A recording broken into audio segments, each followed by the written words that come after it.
Goods declaration for consumption. A custom goods declaration for consumption is a formal procedure for importing goods for domestic use. It requires submitting of goods declaration to Bureau of Customs within 15 days of the last package being discharged. This declaration typically lodged electronically through the BOAC portal includes information about goods, their value, and applicable duties and taxes. Goods declaration process. This is a part of goods declaration process. Number 1, lodgement of goods declaration. Number 2, required information, type of goods. Number 3, quantity and value of goods. Number 4, origin of goods, importer and exporter details. Number 5, custom procedure code, commodity code, declaration unique consignment reference. And number 6, declaration form. Number 7, examination of goods. Number 8, payment of duty and taxes. Number 9, online filing. Number 10, informal enter process. A goods enter for consumption formal entry.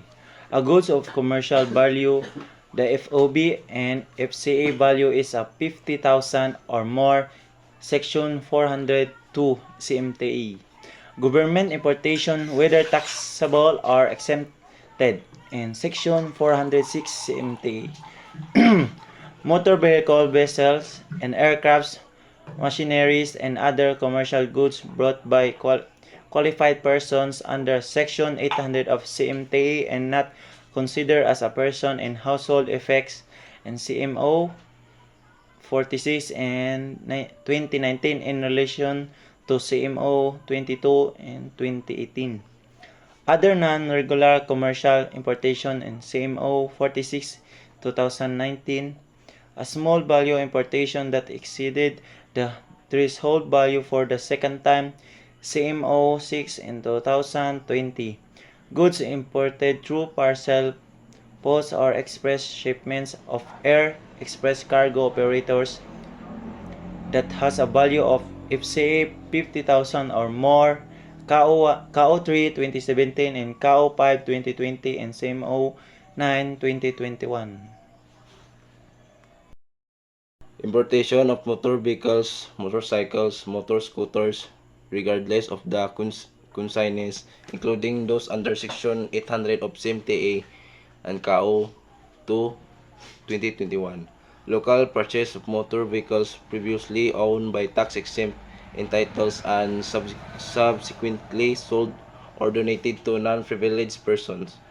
Good withdrawn from free zone, SBFZ, CFG, AFAB, or CBWs for domestic consumption in CMO 22 2018. Vessel or aircraft importation on CMO 22 2018.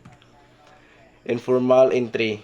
Goods of commercial nature with FOB FCA values of less than 50,000 in Section 402 in CMTA and CMO 6 2020. Personal and household effects or goods not in commercial quantity whether or not subject to duties and taxes in KO 2 2021. Conditionally tax and or duty-free importation under Section 800 in CMTA personal and household effects in KO 2 2021. Those falling under the remaining sub-paragraphs of Section 800 CMTA shall fall under informal entry process provided than the FOB FCA value as determined by the Bureau is less than 50,000 in KO 2 2021. Documents required for goods declaration for consumption through formal entry process. Revised supplemental declaration on valuation. Duly endorsed bill of lading EWB or in the absence thereof writing order. Delivery order telex release or release order by the carrier of agent of the vessel or aircraft.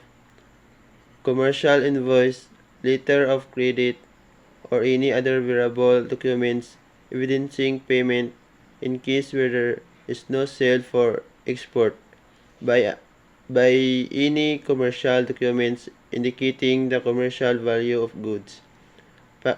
Packing list or commercial invoice provided it contains the itemized specific information and documents as may be required by rules and regulations such as import authority permit, clearance or license for imported goods, list in the official list or regulated goods of post in the BOC website for the purpose. The Bureau shall periodically update the official list of regulated goods. Sanitary and phytosanitary import clearance authority to release imported goods. Certificate of origin for various FTA and economic partnership agreement or other proof of origin such as invoice declaration by certificate exporter when the self-certification is availed of by contracting parties or and origin declaration by approved exporter for PA, FTA, FTA. Advance ruling. If the ruling was applied in the lodgement of goods declaration, LPS or DPS report for bulk and break bulk importation. TEI if applicable and other as may be required by the Bureau or existing regulation.